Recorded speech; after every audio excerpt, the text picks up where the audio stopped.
Hey, boys and girls, it's Mrs. Skrodsky here. I'm so sorry I missed you over the weekend to read our last chapter of Mummies in the Morning, and things were just really busy at my house. So I'm here tonight with the last chapter of Mummies in the Morning.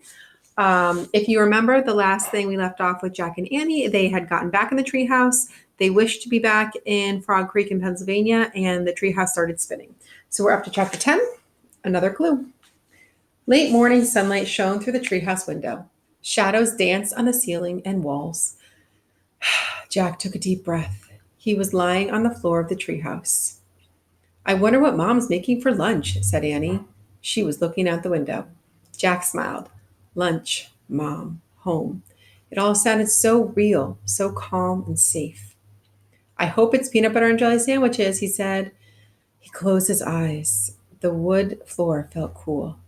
Boy, this place is a mess, said Annie. We'd better make it neater, in case Em comes back. Jack had almost forgotten about Em. Would they ever meet the mysterious Em? The person who seemed to own all the books in the treehouse? Let's put the Egypt book on the bottom of the pile, said Annie. Good idea, said Jack. He needed a rest before he visited any more ancient tombs. Let's put the dinosaur book on top of the Egypt book, said Annie. Yeah, good, said Jack. And a long rest before he visited another Tyrannosaurus Rex. The castle book can go on the very top of the pile, said Annie. Jack nodded and smiled.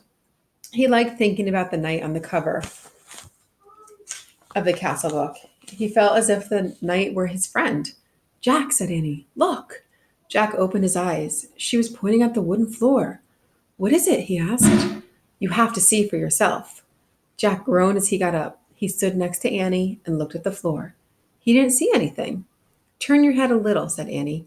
You have to catch the light just right. Jack tipped his head to one side. Something was shining on the floor. He tipped his head a bit more. A letter came into focus. The letter M! It shimmered in the sunlight. This proved the treehouse belonged to M. So there they are, whoops, with the letter M on the floor. Absolutely for sure. No question. No doubt about it. Jack touched the M with his finger. His skin tingled. Just then the leaves trembled. The wind picked up.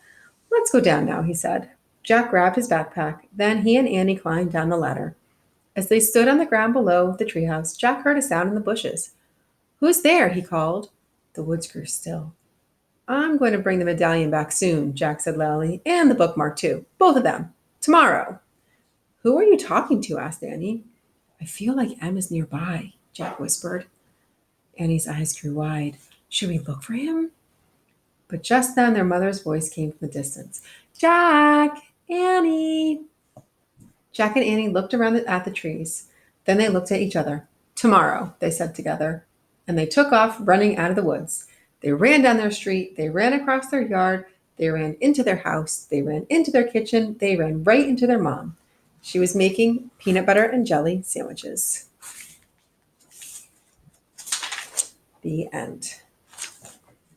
And there we have it. They survived another adventure. So, if we want to summarize this quick chapter, Jack and Annie wanted to clean up the treehouse because they had already gotten back. So, they began to stack up the books. There's not really a but, it's more of an and. They noticed the M on the floor, the mysterious M. So, we will see what the next book is. I think I have at least one more book home with me. I hope you guys have a great night. I will see some of you tomorrow for math, and I know Mrs. Lou will see some of you for math as well. Have a great night, guys. Miss you. Love you.